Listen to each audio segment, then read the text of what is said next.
Bon dia i gràcies per haver acceptat aquesta convocatòria de l'Ajuntament de Seròs i dels companys meus, en aquest cas l'Andreu Loncà i en Pere Pena, que són en part els pares de la criatura, d'aquest premi literari, primer premi literari de contes Vila de Seròs, que l'anomenem El temps de les cireres, i també aquesta idea d'organitzar la primera trobada d'escriptors a l'Aiguabarreig. Es pot fer, s'ha de fer i s'ha d'intentar que ja quedi com a una cosa normalitzada, que des de l'àmbit rural es puguen també teixir projectes d'aquest tipus.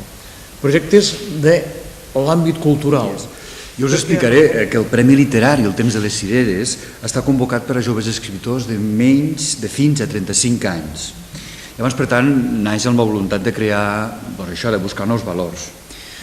És un premi, en termes habituals, exigents, de rigor, i està dotat amb 4.000 euros. I, a més, la publicació de l'obra guanyadora. Naturalment, també té un premi, una escultura commemorativa de l'artista Jordi Jové, amic i gran pintor. Aquest premi literari es fallarà el dia 14 d'abril. Data que d'altra banda hem fet aposta. Naturalment que és la commemoració de la República. Llavors, els principis generals d'aquest premi literari i d'aquesta trobada.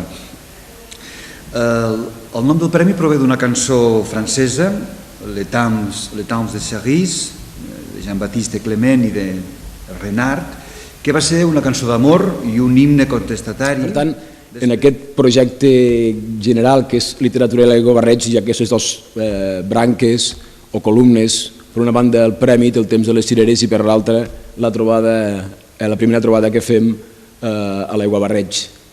Volem que coincideixen totes dues per crear durant aquest cap de setmana proper, és a dir, comencem demà divendres, dia 13, 14 i 15, crear un clima literari en un lloc aparentment no literari o no tractat no massa de forma literària. Però estem molt contents perquè, tot i ser la primera convocatòria, hem tingut un èxit de participació, crec jo, a l'alçada de qualsevol premi que es pugui convocar en altres indrets. És a dir, hem tingut 21 originals, la qual cosa, tot i que a algú li pot semblar poc, està, per exemple, per sobre de prèmits, com poden ser les telúries. Després, per la nit ja, a les 8 de la nit, es farà la festa d'entrega del premi El temps de les cireres. Una festa, una entrega que es farà dintre d'un concert d'un cantautor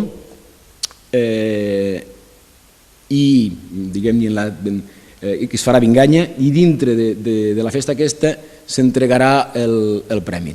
L'acte aquest d'entrega del premi estarà conduït per la periodista Anna Sáez.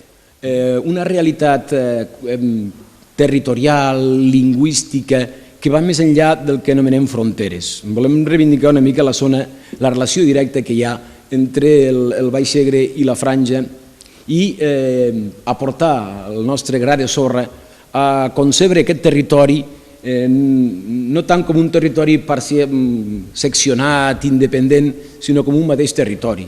És a dir, les realitats econòmiques, culturals, socials d'un poble, una vila com a Seròs o una vila com a Miquenensa, tot i que tinguem el riu entremig, són molt properes, fins i tot paisatgístiques, i per tant creiem que val la pena reivindicar aquest territori, aquesta realitat cultural que pot ser el Baix Segrià i la Franja, o la Franja com una part més,